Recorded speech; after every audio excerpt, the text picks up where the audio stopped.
உலகு அபிவிருத்தி மற்றும் நாகரிகத்தின் வளர்ச்சி பாதையில் பயணிக்கின்ற போதும் இன்னும் பெரிதும் அறியப்படாத கிராமங்கள் இந்த வளர்ச்சி நிலையில் இருந்து ஒதுக்கப்பட்டே காணப்படுகின்றன.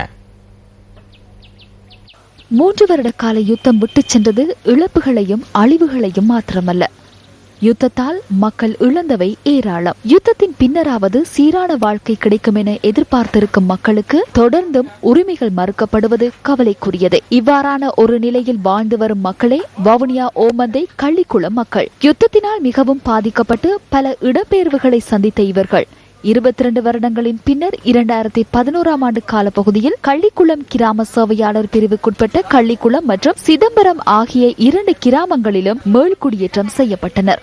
மீள்குடியேற்றம் எனும் போர்வையில் இவர்கள் வாழ்கின்ற போதிலும் தமக்கு அடிப்படை வசதிகள் கூட செய்து கொடுக்கப்படவில்லை என விசனம் தெரிவிக்கின்றனர்.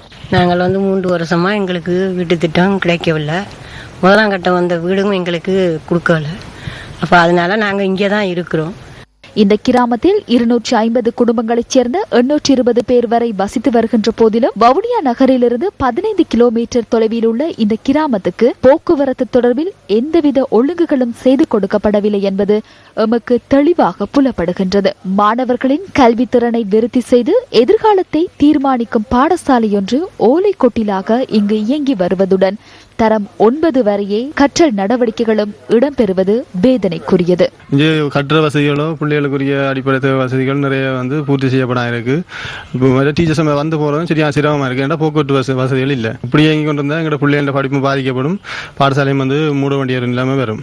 1933ஆம் ஆண்டில் கட்டப்பட்ட இந்த பாடசாலை 81 வருடங்கள் கடந்தும் தொடர்ந்தும் அபிவிருத்தியின்றி ஓலை கொட்டில்களில் இயங்கி வருவது மாணவர்களின் எதிர்காலத்தை மட்டுமன்றி நாட்டின் எதிர்காலத்தையும் முடக்கிவிடும் நிலைக்கல்லவா இட்டுச் செல்லும்.